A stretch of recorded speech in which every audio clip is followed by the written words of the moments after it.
जय हिंद दोस्तों, आज की इस वीडियो में हम डिस्कस करने वाले हैं इंडिया के एक फ्रीडम फाइटर चंद्रशेखर आज़ाद के बारे में। आज हम देखेंगे कि चंद्रशेखर आज़ाद का क्या भूमिका था इस भारत देश को आज़ाद कराने में, और साथ ही साथ ये भी चीज़ देखेंगे कि चंद्रशेखर आज़ाद के नाम के आगे ये आज़ाद वर्ड क्यों और कब लगा। तो चलिए वीडियो को शुरू करते हैं। चंद्रशेखर आज़ाद का जन्म 23 जुलाई 1906 ईस्वी में भावरा गाँव में हुआ, जो कि आज के टाइम पर मध्य प्रदेश के एक ज़िले अलीराजपुर में स्थित है। चंद्रशेखर आज़ाद की फैमिली एक हिंदू ब्राह्मण फैमिली थी। चंद्रशेखर आज़ाद के बड़े भाई के जन्म के बाद ही चंद्रशेखर आज़ाद की फैमिली बदरका गांव से भावरा गांव में शिफ्ट हुए थे। यह बदरका गांव आज के टाइम पर उत्तर प्रदेश के एक ज़िले उन्नाव में स्थित है। चंद्रशेखर आज़ाद के पिता सीताराम तिवारी और उनकी माता जगरानी देवी थीं। जगरानी देवी सीताराम की तीसरी बीवी थी। उनकी पहली दो बीवियां का निधन हो गया था। चंद्रशेखर आज़ाद की मां चाहती थी कि चंद्रशेखर आज़ाद एक संस्कृत के बहुत बड़े विद्वान बने, और उन्होंने ऐसा करने के लिए चंद्रशेखर आज़ाद को काशी के विद्यापीठ में भेज दिया। वो साल था 1921 ईस्वी। उस टाइम पर चंद्रशेखर आज़ाद की उम्र 15 साल की थी, और उधर चंद्रशेखर आज़ाद की उम्र 15 साल थी, और महात्मा गांधी थे उसके द्वारा चलाए गए नॉन कोऑपरेशन मूवमेंट अपने पीक पर था। चंद्रशेखर आज़ाद 15 साल के वर्ष में उस नॉन कोऑपरेशन मूवमेंट में पार्टिसिपेट किया, जिसकी वजह से चंद्रशेखर आज़ाद को गिरफ़्तार कर लिया गया। गिरफ़्तार जो किया था वो दिन था 20 दिसंबर। चंद्रशेखर आज़ाद को ज़िला मजिस्ट्रेट के सामने पेश किया गया। उन ज़िला मजिस्ट्रेट का नाम था न्यायमूर्ति MP खरेघाट। जब उनको उनके सामने पेश किया गया तब उनसे उनका नाम पूछा गया, तो चंद्रशेखर आज़ाद ने अपना नाम आज़ाद बताया और अपने पिता का नाम स्वतंत्रता बताया, यानी इंडिपेंडेंस। इस बात से बुखलाई हुई जो ज़िला मजिस्ट्रेट थी, उन्होंने उन्हें 23 हफ्ते यानी पूरे लगभग 6 महीने की सज़ा सुनाई। 6 महीने कैद करने की सज़ा सुनाई, और साथ ही साथ उन्हें डेली बेसिस पे 15 कोड़े मारने की भी सज़ा सुनाई। यहीं से उनका नाम चंद्रशेखर आज़ाद हो गया। हालांकि उनका नाम चंद्रशेखर तिवारी था, जैसे कि उनके पिता का नाम था सीताराम तिवारी, तो तिवारी उनका टाइटल था। बाद में इस घटना के बाद उनका नाम चंद्रशेखर तिवारी से चंद्रशेखर आज़ाद हो गया। ईयर 1922 में महात्मा गांधी के द्वारा चलाया गया नॉन कोऑपरेशन मूवमेंट को स्टॉप कर दिया गया। इस बात से चंद्रशेखर आज़ाद को बहुत दुख हुआ। इसके बाद चंद्रशेखर आज़ाद की मुलाकात एक यंग फ्रीडम फाइटर मनमाथ नाथ गुप्ता से हुई। मनमाथ नाथ गुप्ता ने चंद्रशेखर आज़ाद को राम प्रसाद बिस्मिल से मिलवाया।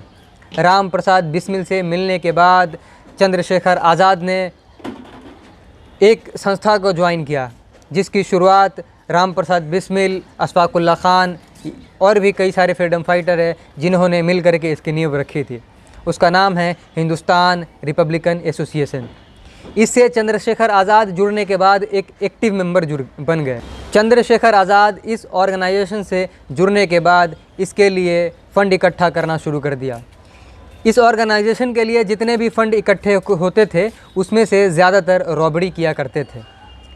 वो इसलिए रॉबरी क्या करते थे कि अंग्रेज़ यहाँ का ही माल लूट करके वो अपने देश में ले जाया करते थे, यानी इंग्लैंड ले जाया करते थे। तो इनका टारगेट था कि अंग्रेज़ों से लड़ना है, और अंग्रेज़ों से लड़ने के लिए हमें हथियार चाहिए, और हथियारों के लिए पैसा। तो ये लोग क्या करते थे, अंग्रेज़ों के ही माल को लूटते थे और उसी से हथियार खरीद के उनके ख़िलाफ़ लड़ते थे, फाइट बैक करते थे। फिर चंद्रशेखर आज़ाद इसके लिए फ़ंड इकट्ठा करना शुरू कर दिया, और चंद्रशेखर आज़ाद 1925 ईस्वी में जो काकोरी कांड हुआ था, काकोरी ट्रेन रॉबरी कांड जो हुआ था, उसमें भी शामिल हुए थे।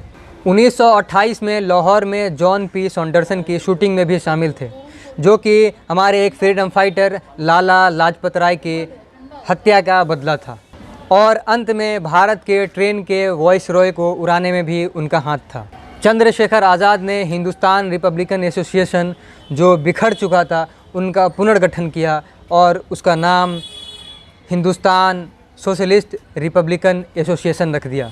27 फरवरी 1931 ईस्वी में इलाहाबाद के CID प्रमुख JRH नॉट बोवर को किसी ने गुप्त सूचना दिया कि चंद्रशेखर आज़ाद अपने सहयोगी सुखदेव राज के साथ अल्फ्रेड पार्क में मौजूद है।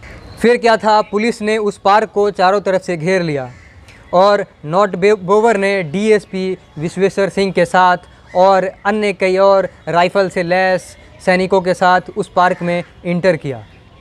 इंटर करते ही गोलीबारी शुरू हो गई, जिसमें सुखदेव राज बच निकले और चंद्रशेखर आज़ाद अपने जान बचाने के लिए एक पेड़ के पीछे छिप गए और वहीं से फाइट करना शुरू कर दिया।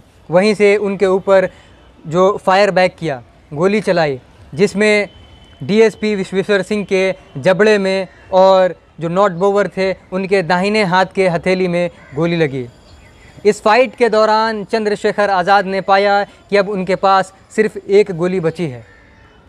चंद्रशेखर आज़ाद ने उस बची एक गोली से अपने ही सिर में गोली मार ली, क्योंकि उन्होंने अपने लिए एक वचन लिया था कि कभी ज़िंदा ना पकड़े जाने का।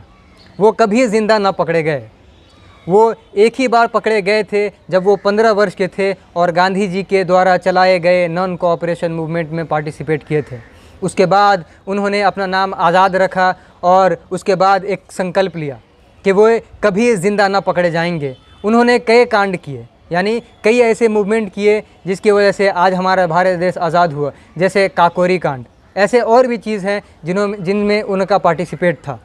फिर क्या था, चंद्रशेखर आज़ाद अपने आप को गोली मारने के बाद जो पुलिस थी, वहाँ पर जो पुलिस मौजूद थी, उनके मृत शरीर को रसूलाबाद घाट भेज दिया गया उनके अंतिम संस्कार के लिए, और वो भी बिना किसी आम पब्लिक को बताए हुए। जब आम पब्लिक को ये बात पता चली तो उस पार्क को चारों तरफ से घेर लिया पब्लिक ने और नारेबाजी की। नारेबाजी में चंद्रशेखर आज़ाद की जय जयकार हुई और जो पुलिसकर्मी थे उसके लिए हाय हाय के नारे लगे। आज की वीडियो में बस इतना ही। मिलते हैं किसी नेक्स्ट वीडियो में। अगर वीडियो अच्छा लगे तो शेयर, सब्सक्राइब एंड लाइक। ऐसे ही और वीडियो देखने के लिए हमारे चैनल को सब्सक्राइब ज़रूर कीजिए। और एक बात, आप कमेंट करके ये बता सकते हैं कि अगला मेरी किन के ऊपर वीडियो आएगी। और साथ ही साथ मैं ये एक सीरीज़ स्टार्ट किया हूँ जिसके अंदर में एवरी संडे सुबह 8:30 बजे मैं आपको एक बायोग्राफ़ी दूंगा अपने शहीद के ऊपर जो हमारे भारत देश को आज़ाद किए थे, उन फ्रीडम फाइटर के ऊपर एवरी संडे 8:30 बजे। तो तैयार रहिए। तब तक के लिए जय हिंद।